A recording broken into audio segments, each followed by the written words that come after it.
So we have a lot of this kind of mythology that's out there. Another reason why the food issue gets very confused is because you cannot, I believe, you cannot discover what a healthy diet is by only looking at micronutrients. There's a difference between looking at food according to its chemical structure and looking at food as food, right? These are two different things. And I've been in people's kitchens where it looks like a laboratory, right? You know, where they weigh food and where they have charts up on the thing, how much vitamins and how much minerals are on the refrigerator, and people are working it out and they're obsessing about the calories. That doesn't have very much to do with food. Not at all, right? That has to do with nutritional science, right?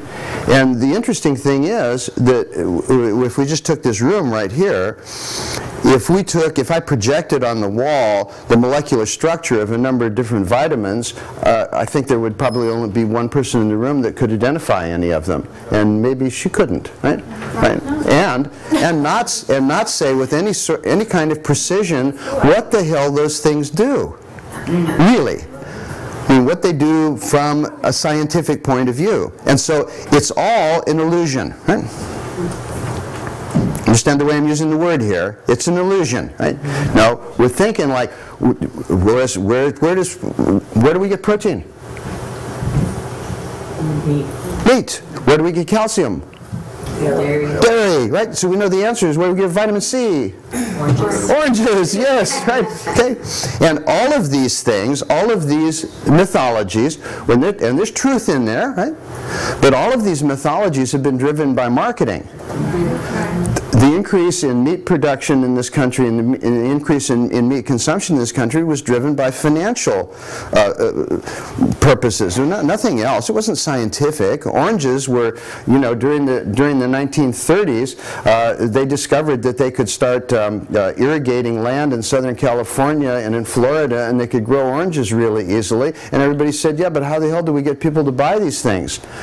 Because people didn't eat oranges, right? People had like an orange. You got an orange for Christmas. It was a special treat. It was one of the most common special treats up through the late 1800s, early 1900s. When kids got their Christmas stocking, there'd be an orange in it, right? No, it was like that was the time, unless you were in a situation where scurvy was a possibility, and then you'd have citrus fruit because, of course, it had a healing power to it, preventing scurvy. So how do you do it? Well, you tell people that's a place where they get vitamin C. How do you increase sales of milk? You make mothers feel guilty if they don't give their children milk, because if they don't give their children milk, they're going to have tiny, weak bones and they're going to fall apart at the seams, right? That's how you sell milk, right? And so there's a separation here between the reality of situations, right? This is before we start talking about milk or anything, right? There's a difference between, right, the reality of the situation and the marketing of a food. And these things have gotten terribly confused. Terribly confused.